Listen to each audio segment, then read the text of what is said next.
The Saugerties Central School District community is being asked to vote on a $22 million tax-neutral capital project designed to address aged infrastructure, energy efficiency, and health and safety concerns in each of our school buildings.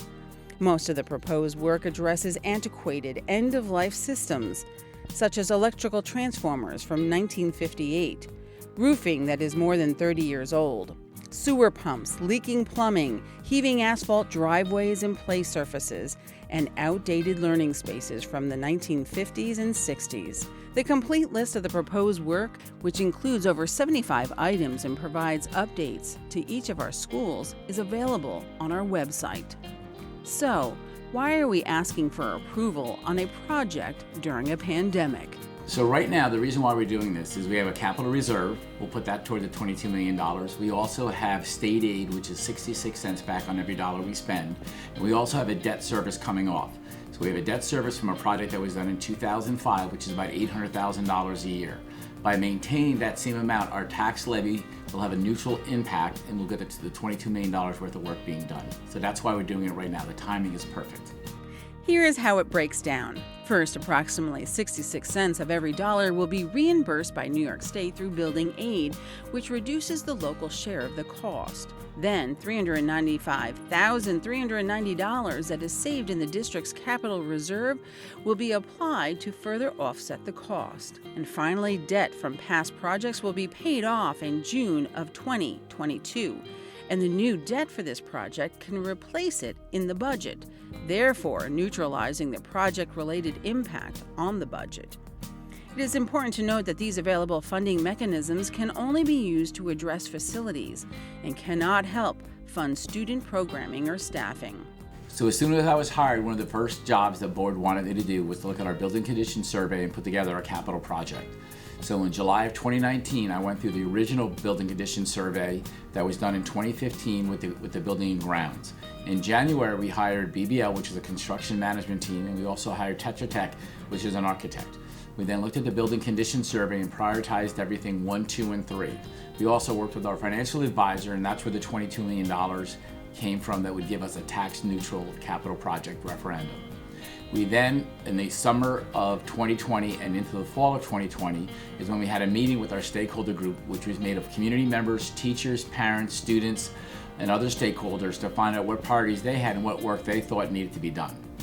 The main focus was to maintain our buildings, the safety and security of staff and students, and to make sure that we were running in such a way that we were providing the best academic environment for all of our students. The district's in-house buildings and grounds team have done a phenomenal job keeping systems operational, in many cases well beyond their useful life. However, building needs have now reached a point that is no longer prudent to continue investing time and funds into repairing such antiquated items. There's a lot of things that the parts are obsolete for now. Things that are breaking, we can't get parts readily available for. When something does break, it does increase the cost to other things. I mean, if a pump breaks here, it could influence something that breaks down the line, causing additional finances. Things that we do have to pay for out of our operating budget, we really don't most of the time get the 66% state aid that we can get on a capital project. So let's take a look at some of the proposed work. Many safety improvements are planned. All school entrances would be designed to include secure vestibules where visitors can be safely screened before being given access to the building. Cracked and heaved play surfaces at each of the elementary schools will be addressed. At the junior-senior high school, which is slated for extensive updates, will include the reconstruction of deteriorating exterior walls and canopy soffits. Antiquated sewer pit pumps and pump feeds would be updated. Wooden bleachers from 1962 would be replaced with a power-operated model that includes end panels and safety rails for ADA compliance. Worn and end-of-life auditorium seating and flooring that is original to the building would be replaced, and the senior high boys and girls locker rooms would be renovated, including the replacement of plumbing fixtures, lighting, lockers, and benches to address concerns surrounding safety, privacy, supervision, shower use, equity, and transgender topics. At Cahill, some of the work includes the replacement of 30-plus-year-old roofing and reconstruction of 4 end-of-life masonry rooftop air shafts to prevent water infiltration. At Grantee Morris, the aged chimney cap would be replaced and deteriorating masonry, which has loose and falling bricks, would be corrected in order to keep rain and moisture out of the building. For students, a 1,000 square foot addition off the gymnasium, which will house a stage and learning space for school productions, would be added. At Mount Marion Elementary School, items include upgrading the antiquated main distribution panel in the boiler room.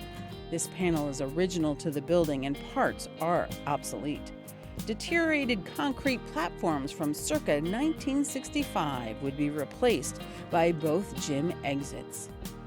And at Riccardi Elementary School, the project includes installing electromagnetic door releases that are tied into the fire alarm system for fire containment, and relocating existing parking spots for people with disabilities to comply with the American with Disabilities Act.